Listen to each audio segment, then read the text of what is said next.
Լևոն Բարսեղյան, Ասպարեզ Մամլո ակումբի հիմնադիր եւ ղեկավար, բարով եք եկել պարոն Բարսեղյան, շնորհակալ եմ հրավերս ընդունելու համար, ուրախ եմ ձեզ տեսնել։ Ես էլ։ Պարոն Բարսեղյան, վստահ եմ դուք տեղյակ եք խոսակցություններից, մեկնաբանություններից, թե ներսի, թե դրսի Վարդան Նիկոլաևիչի վերաբերյալ Մարիա Զախարովայի մռմուռից եք տեղյակ, ինչ է կատարվում եւ ոնց վերաբերվենք այս ամեն ինչին, համեցեք։ Շնորհակալություն, Տիկին Զախարովան, Լավրովը եւ մնացածները այդ խմբում մռմռում են կայսրության անունից, վշտացած են, առաջին անգամը չէ։ Միայն Հայաստանի դեպքում չէ, որ այդպես է, եւ այս հայտարարությունները երկրորդն է կարծեմ, հա, իր այս թեմայով հայտարարությունը հերթական անգամ վկայում է, որ Կրեմլը ոչ մի կերպ չի ուզում վերանայել իր դիրքորոշումը անկախ պետությունների ներքին գործերին միջամտել որոշում է, որ ինքը իրավունք ունի միջամտել իրենցից անկախացած կամ սովետից անկախացած երկրների ներքին գործերին եւ ակնհայտորեն Հայաստանի իշխանությունները որևէ հակահարված տալու փորձ չեն անում, խոսքային հակահարվածի մասին է, անցած անգամ ասացի, անցած համանման հայտարարությունից հետո հարկավոր էր կես ժամ անց հրավիրել արտգործնախարարություն Ռուսաստանի Դաշնության տեսփանին իրեն մի 2-3 ժամ ավետարան կարդալ, ճիշտ է ավետարանը իրեն շատ չէր փոխի, փոխաբերական իմաստով, բայց դա որպես քաղաքական դիվանագիտական շատ անհրաժեշտ պրոցեդուրա կարևոր է երկրի իշխանության հետ կապված։ Հիմա ստացվում է, որ Հայաստանի իշխանությունները ականջները կախ լսում են այս լուտանքները Զախարովայի, երբեմն ուրիշ պաշտոնյաների բերանով։ Զախարովան էլ հո ինքն իրեն չի խոսում, ինքը խոսում է Լավրովի եւ Կրեմլի անունից։ Եվ էլի է վշտանալու, պարբերաբար վժվժալու է բոլոր այն դեպքերում, եթե պրոկրեմլական, հասարակական, քաղաքական գործիչները, կուսակցությունները ինչ-ինչ պատասխանատվության մեխանիզմներում են հայտնվելու, կենթարկվեն, թե չեն ենթարկվի, կնայենք։ Սա պիտի աչքի առաջ ունենալ եւ հասարակական գործիչների ասել-չասելը շատ քիչ բան է տալիս այս միջազգային հարաբերություններին, գրեթե ոչինչ չի տալիս, սա մնում է այնուամենայնիվ մեր ներքին լսարանի կամ Սփյուռքի հետաքրքրության առարկա, մեր այս քննարկումները, ուրիշ քննարկումներ, ուրիշ հաղորդումներ, բայց պիտի պետական մակարդակով այդ տիկնոջը կամ այդ ուժին Կրեմլին տեղը տնել, էլի, հա։ Եվ պարբերաբար դա պիտի զգացնել տալ։ Դրա համար մի քանի մեթոդներ կան։ Մեկը հենց հայելային մեթոդն է, կամ ռեֆլեքսիայի ասենք, էլի, հա, ավելի ճիշտ կլինի, արձագանքի մեթոդն է, որը քիչ առաջ ես նկարագրեցի։ Տեսփանին կանչում ես, մի երկու անուշ խոսք ես ասում, կապտած ղրգում ես, հետո նորից ես կանչում, ամեն անգամ կանչում ես։ Նոտան տալիս ես ծեր, ասում ես քելե գնա ստեղից, ընկեր ջան, դուք մինչև չեք հասկացել, որ չի կարելի միջամտել այլոց ներքին գործերին, վշտացել եք, շատ եք վշտացել, օքեյ, ձեր իրավունքն է, բայց կարող եք այնտեղ գլուխները դիրար գիրք դնել եւ ողբալ։ Որ այս ինչ անարդար բաներ են տեղի ունենում Մոլդովայում, Հայաստանում, Վրաստանում, քասպես էլ զուլում կլինի։ Մյուսը նույնիսկ ասիմետրիկ պատասխանն է, օրինակի համար պարբերաբար օրական մեկ անգամ արտգործնախարարության խոսնակը ելնում հայտարարում է Ռուսաստանում տեղի ունեցող մարդու իրավունքների խայտառակ ոտնահարումների մասին,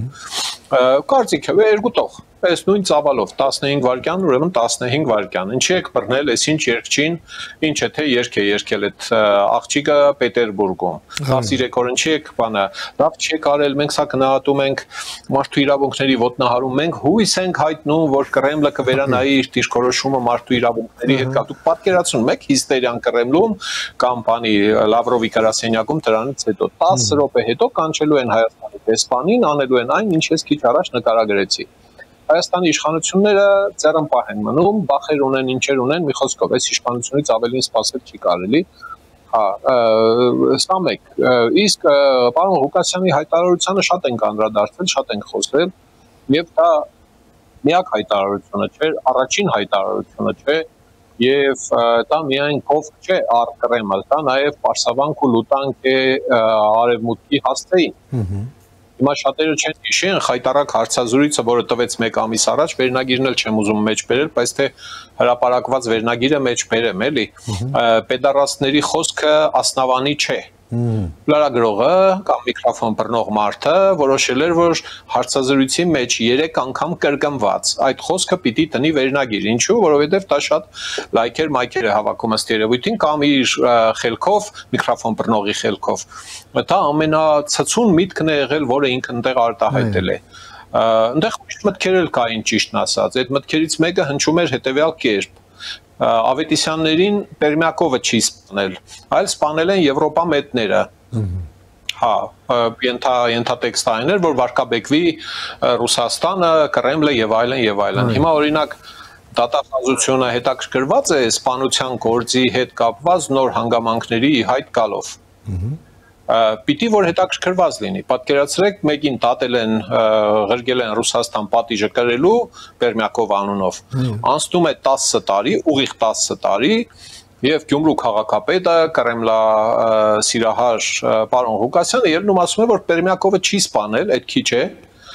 եւ ասում է, որ Եվրոպա մետներն են սպանել։ Առացի չեմ մեջ բերում, բայց տեքստի մեջ մի քանի անգամ դա հնչում է։ Հիմա սրա հետ կապված պիտի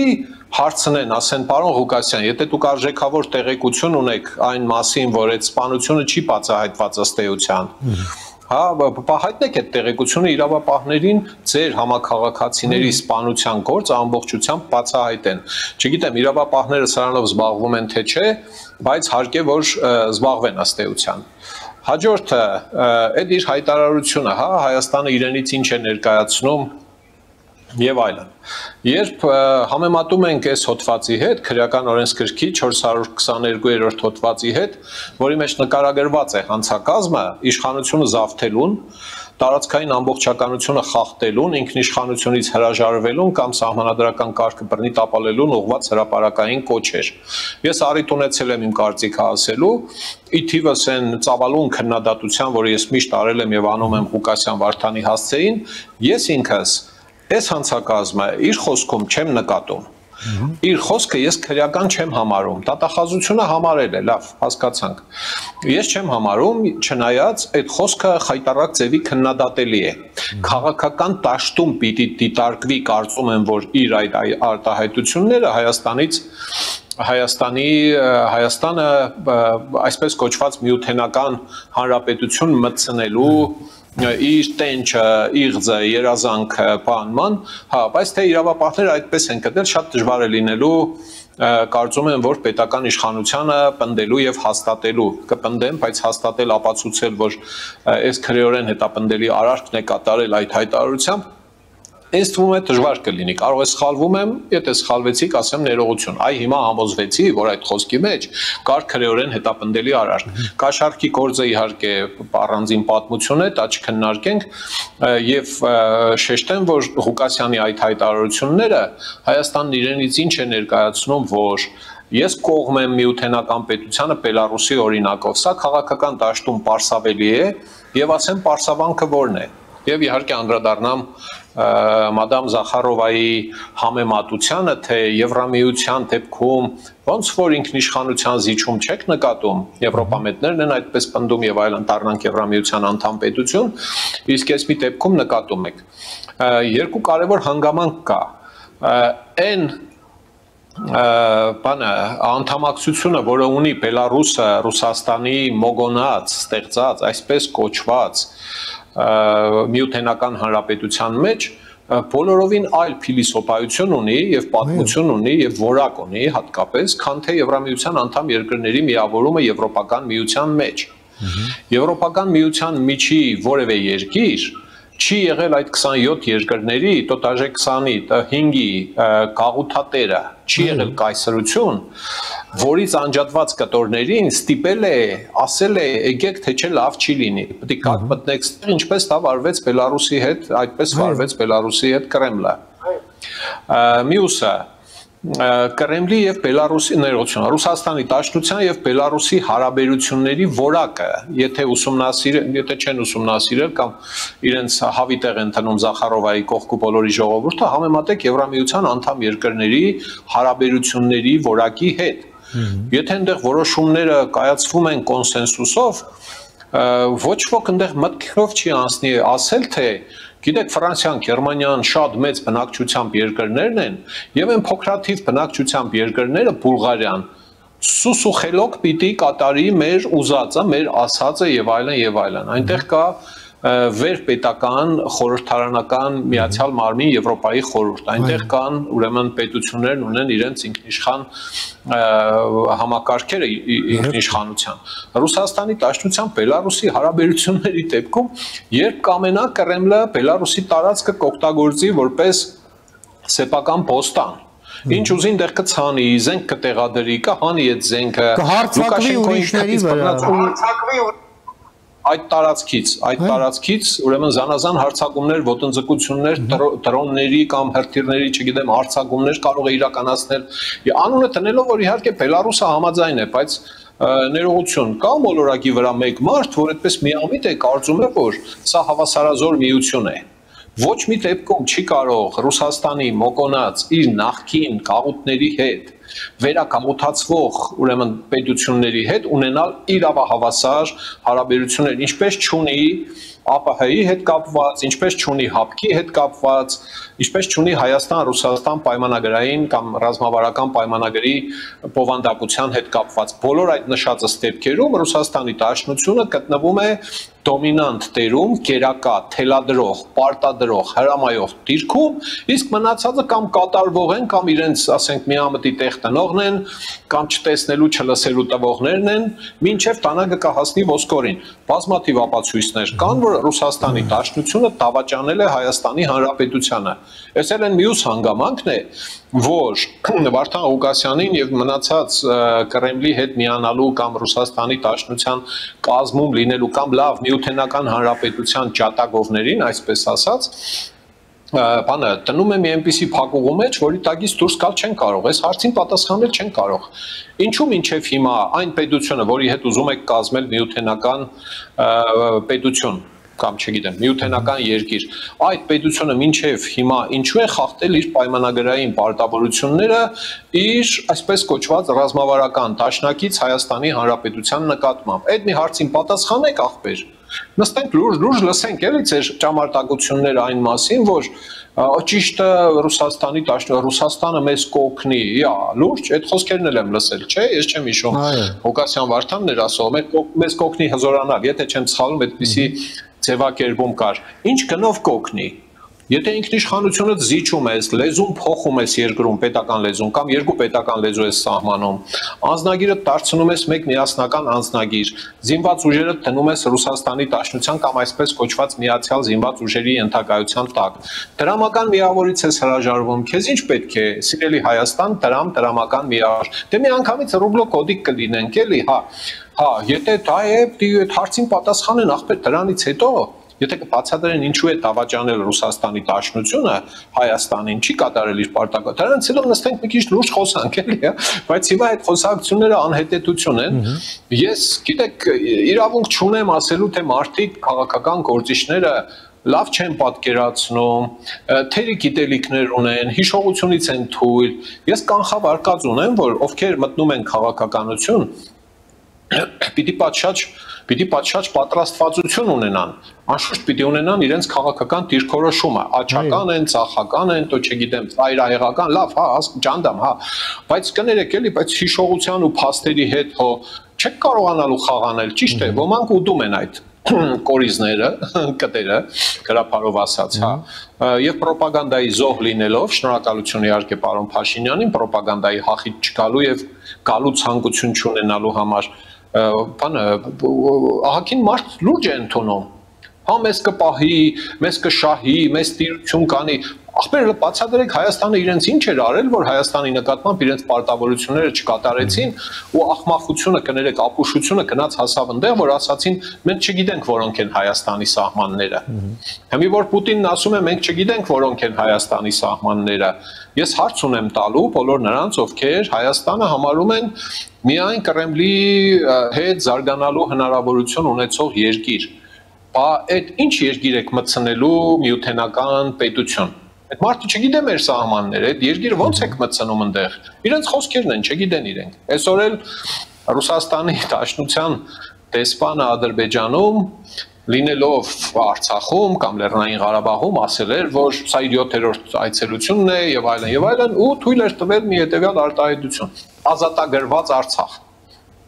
Այսինքն այս մարդիկ Պուտինի են հին ժամանակների, այնպես չէ որ Փաշինյանից հետո է Պուտինը հայտարարել, որ ճանաչում է Ադրբեջանի տարածքային ամբողջականությունը։ Շատ վաղուց, 91 թվականից են ճանաչել ռուսները այդ Ալմաթայի հռչակագրով Ադրբեջանի, ինչ է, տարածքային ամբողջականությունը։ Հիմա նորից հերթական անգամ առիթ ունեն, խավիար է, ինչ կանդեղ, սաղմոն է, ծուգ է, խորոված է, տոխաշլամա է, կանֆետ է, չգիտեմ ինչ է, հա։ Դրանց ոգեղեն ներշնչանքի ներքո ելնել հայտարարել, որ հա ազատագրել է Ադրբեջանը, ուրեմն Արցախը։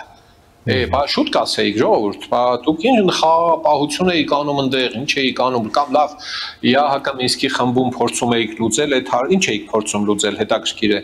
Հիմնական դարդուցավը եղել է այս երկու պետությանը իրար հետ կզվցնել, կռվցնել, նրան զենք ծախել, նրանք զենք ծախել, Վրաստանից լուծարված ռուսական բազան դուրս բերել զենք զինամթերքը բերել Հայաստան, ելնել հայտարարել, որ Հայաստան ենք տեղափոխել այդ զենքը, որ Ադրբեջանը լեգիտիմ իրավունք ունենա 15-20 տարի առաջ պիտի որ հիշեք 20 հա ելնի ասի թե ախպեր նրան այնտեղ զենք էս տարել են տարածք մեզ էլ է զենք ծախում եւ այլն մի խոսքով այնքան շատ են այդ ապացույցները ուղղակի բանը ռոպագանդան իր դերը կատարում է լիքը մարդ կա որ այսպես հավեսով կարոտապահծությամբ ասում է Վախ մեռնեմ ես Կրեմլի ճանին գնացեք եւ մեռեք Կրեմլի ճանին գնացեք այնտեղ եւ ինչ ուզում եք արեք Կրեմլի հետ Դուք այս երկիրը մի հավաքեք հանձնեք Կրեմլին չեք կարողանա ուժերը չի պատի գլուխներդ պատին կտակ ինքնուրույն կտակ Այն օրը կգցենք որ գլուխներդ ինքնուրույն կտակ այնքան պատին կտակ մինչեւ կամ եղած չեղած դադարվի կամ դադարվի տեղը խելացի բան լցվի կամ եթե դադարվի վերջապես մեջը գիտելիք լցվի մի քիչ թացը չորից կարողանաք ջոգել էլի զահլեկս գնա ճիշտ ասած Եվ ամփոփենք կարճ պարոն Բարսեղյան, այն ամենը ինչ մենք քննարկում էինք, փաստորեն ռազմավարական մակարդակով մի այսպես իմի բերեց Մարիա Զախարովայի ղեկավար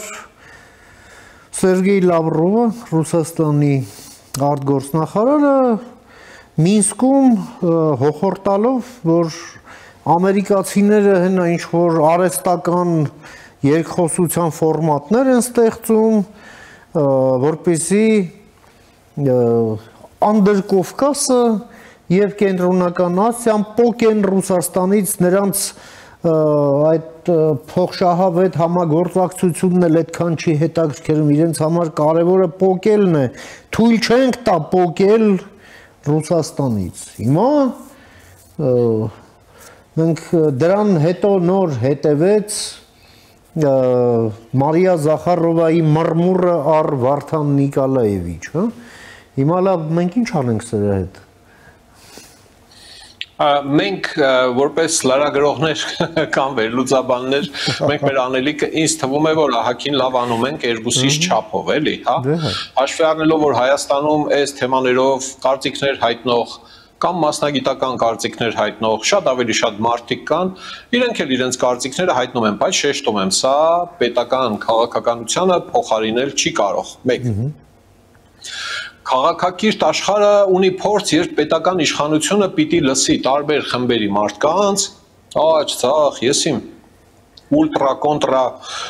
չափավորներ, բաներ եւ իր քաղաքականությունը շարունակ վերամշակի։ Բնական է, նորմալ է։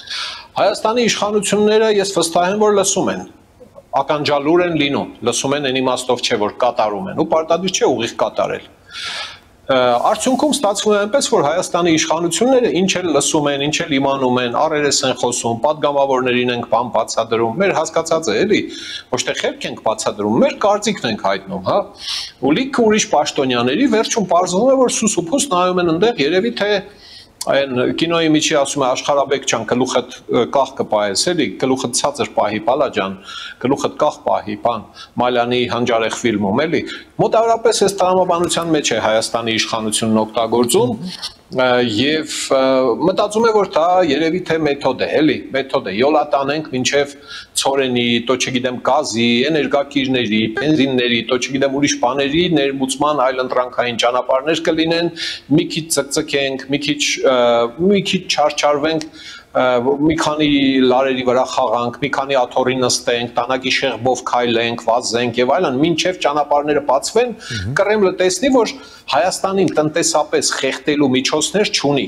Հիմա դեռ ունի, սա էլ պիտի հասկանալ, ես դեմ չեմ իհարկե, բայց բաներ կան, որ բանը չափավորից մի քիչ ավել հարկավոր է արձագանքել, ցույց տալ։ Հիմա կանք Լավրով կոչվածի հայտարարությանը, ես այդ ամբողջը պարտադիր նախ եւ առաջ նայում եմ լայն համապատկերում, մեծ համապատկերում, թե ոչ թե այնտեղ, որ այդ օրը գլուխը ցավացել է, ելել գժացել է։ Կրեմլը չի կարող հանդուրժել, չի կարող մարսել իր նախկին գաղութների անկախացումը։ Այդ անկախացումը ինչպես է տեղի ունենում, տնտեսական բաղադրիչը քիչ առաջ մի թեթև ասացի, ռազմական բաղադրիչը, ատրիբուտիկաների գոյությունը, փողը, ինչ է, անձնագրեր են, բանակ է եւ այլն, այդ ամբողջը տարիների ընթացքում լավից վատից այն նախկին հանրապետություններում կառուցվել են։ Իհարկե նաեւ արտաքին դիվերսիֆիկացված կամ բազմազանացված հարաբերությունները հնարավոր ուրիշ խաղացողների հետ։ Այս գիտեք ինչի է նման Լավրովի եւ Վալոդիկի այս հիստերիաները Ուկրաինայի, Հայաստանի, Վրաստանի, Մոլդովայի մնացածի հետ կապված, ոնց որ ընտանեկան բռնության բռնակալ ղեկավարը լինի։ Ներողություն եմ խնդրում սեռային հարցերով զբաղվողներից, հայաստանյան ընկալումների մեջ դա տան ворցն է։ Դա տան տղամարդն է, որը պիտի քացով ծեծի կնգան, երեխեքին քացուտակցի, պարավմոր վրա ղժա, պետք եղած ժամանականի պատերով տա,